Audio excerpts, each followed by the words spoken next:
welcome back. I am Taryn. I am an abstract watercolor artist. I live in Silicon Valley and I'm from Mexico. Hi there, and I'm Sieglinde. I'm also an abstract artist. I'm a European import into US, and I also live in Silicon Valley, California. And it is our pleasure to welcome you once again to Art Sparks by Taryn and Sieglinde.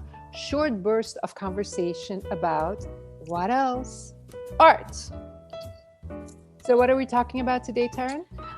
Today we're going to talk about art for every budget. So no limitations to buy art in here, okay? So any budget. Oh, that's cool, because we already talked about the benefits of living with art. We talked about, oh my God. Okay, yes, buying from your heart.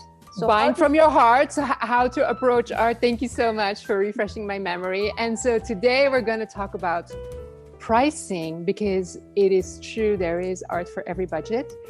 And let's start off right away. Like, as a general, a very simplified rule, there's three main things that influence the price of an artwork. And it is one, the artist, their artistic level and their career level. Number two, the size of the work. And number three, the medium that they work in. All right. Okay. So I'll start with the artist. Okay. And I'm speaking like, okay, by experience and what I see people around me, okay? And I see they have different levels. Artists have different levels, okay? And okay, some artists can skip one or they can jump for another one, but I think those levels make them the artists to have good foundation, okay? So usually the artist starts like drawing. That's the first day. They want to learn how to draw, right? Then they move to different techniques or different mediums until they found the one that they feel comfortable with. Okay. The next one, it will be once they have the technique right up, like comfortable with it, then you have to learn about composition. And what is composition? Is what makes a good painting. Composition is going to make, just for a regular painting, a one that's going to grab the attention of a viewer and is going to entertain, and then the artist is the one who decides how the viewer is going to look at it and won't let it go. So that one is really important. That once they feel comfortable, then they move to the style. What makes it different from other artists? And once they move to the style, then they go to the more deeper one, that is what they want to say, what is important for the artist. So when you go and look for different paintings, look at it, okay, what is this person is really good at what the technique they do, or how good is it at their design? Do they have their own clear voice? So that's, I think, are the steps of an artist. So that's why it takes so many years for them to develop their own voice. I agree with you. And it's when an artist reaches that level of style and meaning, you know, what they put into the work, the concepts, that's when they really level to that professional artist level that is also influencing the price. Like, what is their career level? Meaning, how long have they been exhibiting? Where have they been exhibiting? Have they been published in catalogs or in reviews? Have they won awards? But so all those things happen on that other level, and so that also influences the price. Well, and if you look at it, it takes a long time for an artist to get there. All right, it takes a long time. So it's like the wine. All right, it takes a long time to make a good wine. Think about it. Deep, tasteful wine, aged wine. Exactly. It's not the same thing as another one. No. All right. So you can see that the artists are different. So when they say how long have they been painting,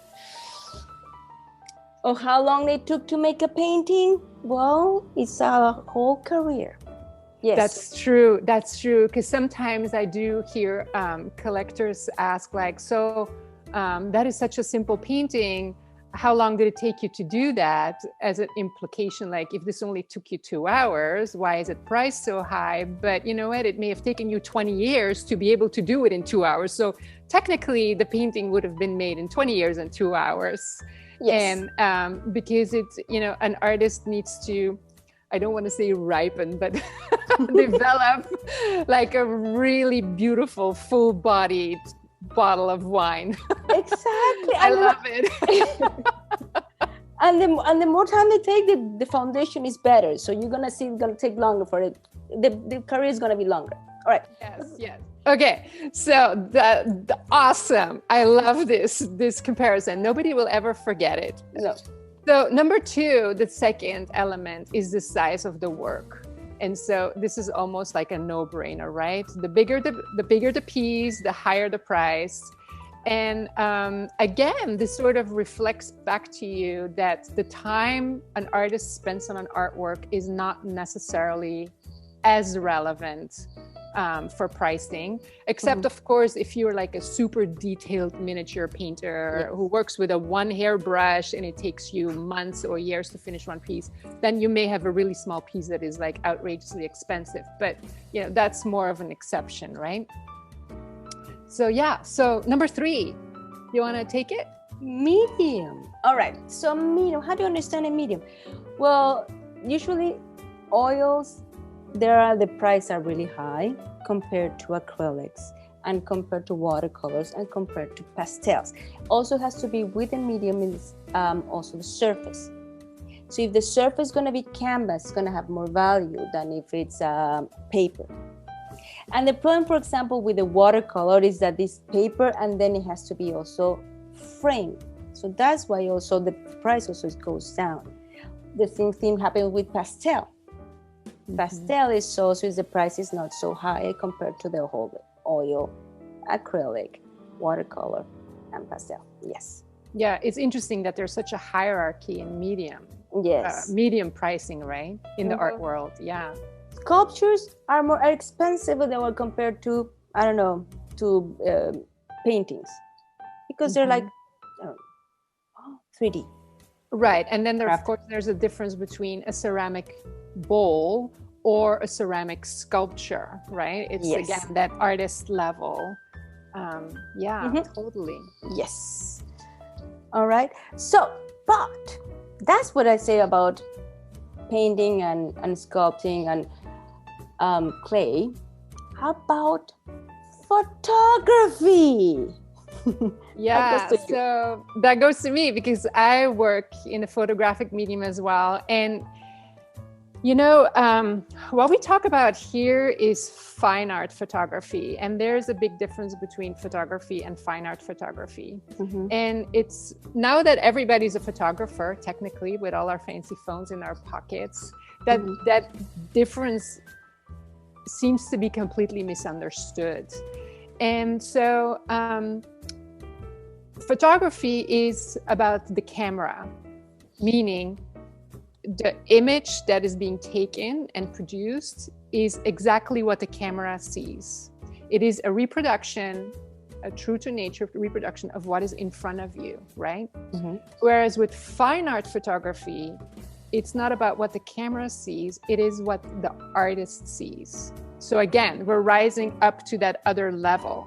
And so the artist is just using the camera for his artistic vision purposes, but his intent or her intent is not to take a beautiful picture of a sunset or a landscape or an object that is realistic.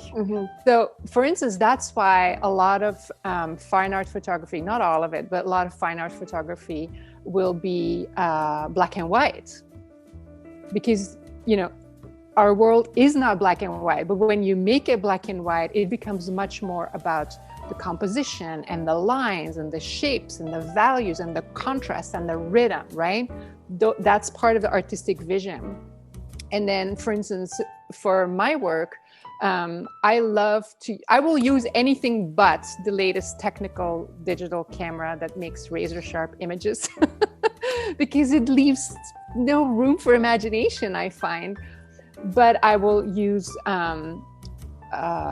cameras that or my photographs will become very painterly, or objects taken out of context, or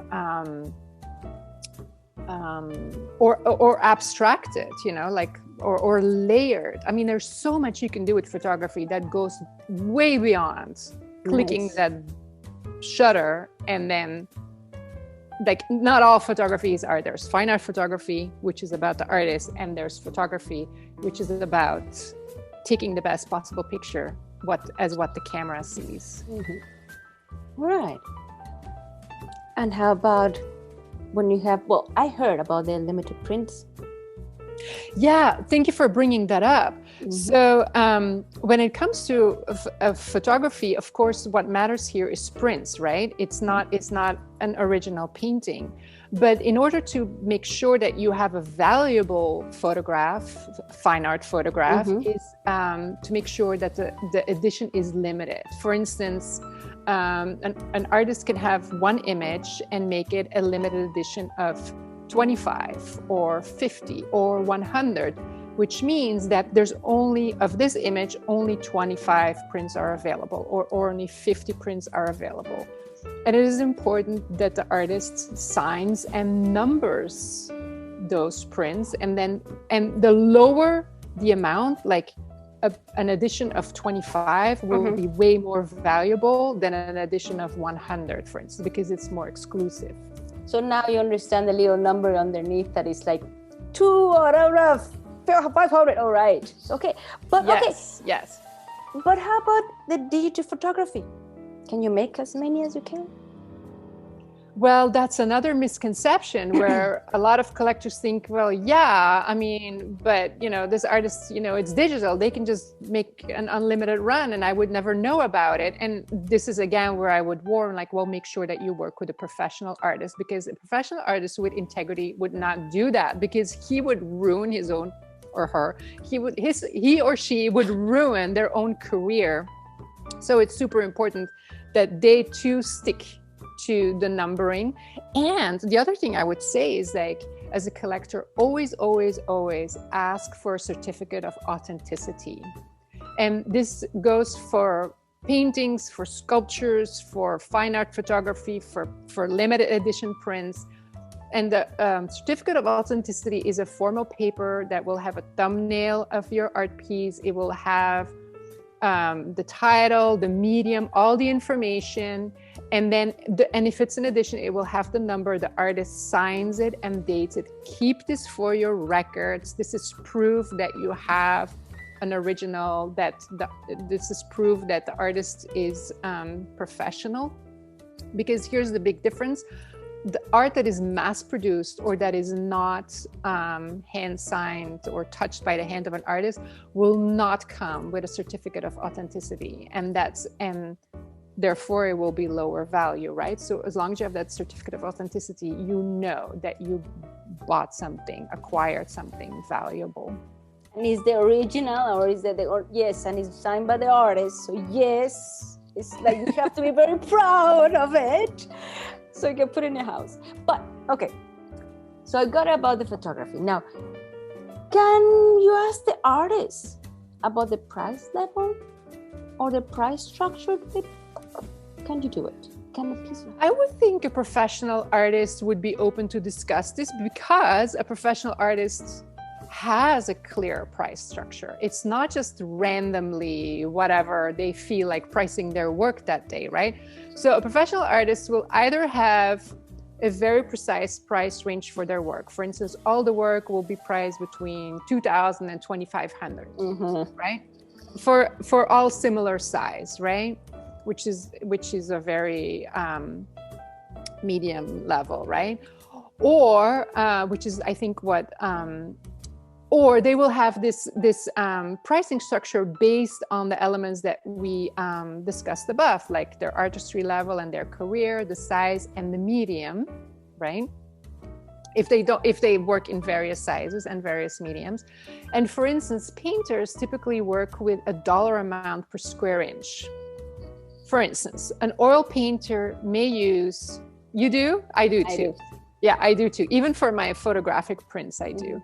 So for instance, an oil painter may use $5 as their price level per square inch, which is actually fairly like medium low end, right? So that means that a painting that measures 20 by 24 inches, which is also a medium size, would be priced at $2,880, give or take. So 24 by 24 times 5. And that's how they get to the square inch. And of course, the more established the artist, the higher the dollar amount per square inch. And then also typically professional artists, they will raise their dollar amount every year and sometimes even after every sale. So if you get a price quote from an artist and you like it, don't hesitate, don't wait, go get it. And I totally understand it, because I want also viewers to understand that painting is not like going a job and do something that is gonna be like, oh, you do the same thing over and over. I don't know, for us, sometimes you have good days and sometimes you have bad days. So sometimes the things will flow nicely and sometimes you get stuck and it won't flow. So as professionals, we kept to keeping like, no, because this one was really hard, I'm gonna lower down, and this one because it was hard, no, we don't do it. All right? Because it's based on connection and emotion. Mm-hmm. So we keep that price based the same thing on sizes, because it's not based on the work, it was based more on the emotions that they're gonna be with. Yeah, so in other words, you know, it's artists do not make random prices. No. It's not random based on how we feel about the piece. It's not random based on how much we struggle or how easy it was. It is not based on how much time we spend on it. That's why these dollar amounts per square inch transparent price structures came into being, and they're widely used and accepted across the entire art world. And it makes it easy for everyone, right? That the pricing is transparent. Yes, I think it's easy for everybody. Now, tell me, but now you were talking about a painting of $2,000. How about if people don't have $2,000 for a painting? How can they buy on their budget? Yes, this is the best part and the best kept secret, I think. There is art for every budget. You just need to know where to look, one, and what to ask for. So the first thing I want to say is that we seriously recommend buying from artists directly for several reasons. Do you want to talk about the first one? Sure. Well, I always go with a connection. Yes, if you, for example, you look and actually I would go for look for the local artists that you like, locals that close by, and look for things that you like and that you connect. And once you get that piece that you like, then you're gonna go with ask for the artist, and then you can go into the artist world and really understand and meet that artist and get more comfortable with that art. So yes, connect with the artists and look for it, and you're gonna find someone, because we're all over the place. Okay, yes, I think the first reason to buy from artists directly is for that connection, and then you learn more about their work and about their story, and then you can take that story home with you. There's more trust, right? I think this is huge. I do want to add, though, that some people think that, so obviously, you know, art in galleries is going to be more expensive generally, right? However, it is a misconception that as an art collector, if you see an artist that you really like in a gallery, that you can then go to their studio and get it at a less expensive or a cheaper price, get it at a discount, because that's not true. Like, when the artist is contract with a gallery, they have to charge the exact same price as the gallery. It's in their contract. They cannot undersell the gallery. And in order to understand it, is this one, how would you feel if you go to a gallery and buy for one piece of work, and then you go to a studio, and then you go and you're gonna see the price that is lower on the studio? No, I think as a buyer, you want to have a steady price in a piece of the work. Exactly. It helps maintain the value of your investment in art. Absolutely. You want to work with an artist who has a consistent price level and a clear price structure. However, I do think there are deals to be made when you work with an artist directly. Do you want to share what people should be asking for when they, if they're on a budget and they do go to an artist studio directly? Well, see, that's the good thing about going with the artist and communicate with the artist, because the artists have a lot of work that they will be able to sell for a lower price. In a way, it's not going to be lower, but it's going to be, for example, they can have sketches, or they can have small pieces, or they can have pieces that are being not made this year, but the year before, or they're different mediums. So when you contact the artist directly, they're going to have much more options than the ones that you see in one place. And then the price range will be the same thing as without options.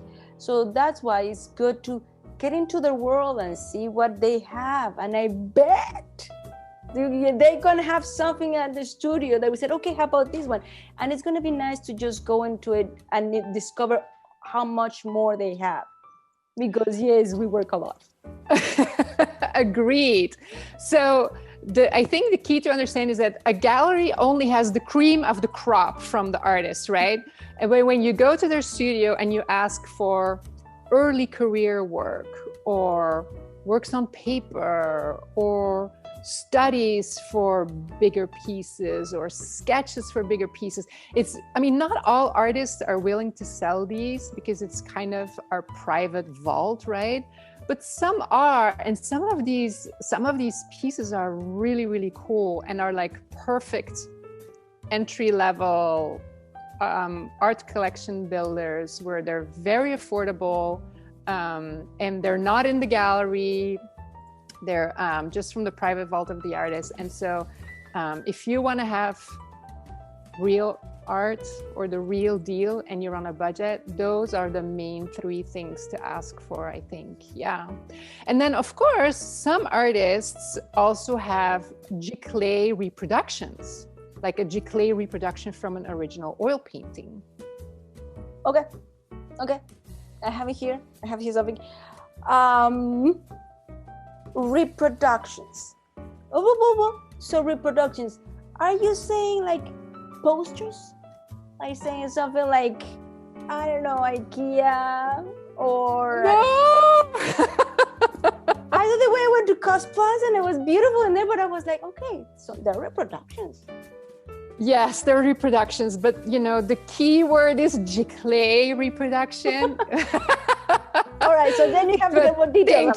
Thank you, Taryn. So no, a giclée reproduction is for instance, like a beautiful oil painting. It will be professionally photographed, and then it will be professionally reproduced as if it were an original artwork. So it will be on archival paper with archival inks. It will be a limited edition. It will be special paper that like looks and feels as if it is a real artwork. It will be hand signed by the artist, and it will clearly be listed as a giclée print or a giclée reproduction. And it is accepted in the art world as art, right? And especially art consultants for corporations and everything, they really work a lot with giclée reproductions from bigger paintings, right? Because corporate offices often need to buy like 30 artworks at once, and that would be an outrageous price level to have them all originals. So oftentimes they will choose one or two originals for the lobby, and then in the hallways there will be giclée reproductions, but widely accepted as valid art. I just would again say, ask for the certificate of authenticity. Make sure that the giclée reproduction is hand signed by the artist and numbered. And yeah, again, not all artists offer those, but art is a fun adventure. Yes. We did say it's not like going to the store and buying a gallon of milk. It is like It's to be fun. It's to have fun and to explore and to engage. Yes. It's not just buying and taking home. It's engaging. And also we have to make clear that, okay, we are all different. We try to get these guidelines, but there are different type of artists. Exactly. And this is our point of view as an artist, that something, the people that we know around, that we be around, and they said, something, this is what we guide our prices at. Mm-hmm. And we love hearing for the people, all right? We love the people seeing our work, and we love when people are interested in our work. So don't be shy. That would be exactly. Well, and actually, we have a gift for you today, because a few years ago, I wrote an ebook, and I titled it "Collect the Art the Artist's Way." And it's a very fun and easy read. I think it's about 25 pages. And it sort of sets you on your way to like where you can meet artists, how to talk to artists. Also, like if you need a little bit more vetting, if you don't feel comfortable saying like, I'm just going to buy this artist, but you want to have a little bit more vetting to make sure that this artist is at the level that is like higher up, where to look for them. And you know what? We're gonna put a link to this ebook in the description box below, and you can just download it for free. And I used to laugh about it and say you can read it in the morning and buy art in the afternoon. See? Anytime of the day, no worries. Yes, well, thank you so much. You're welcome. So that's it for us this week.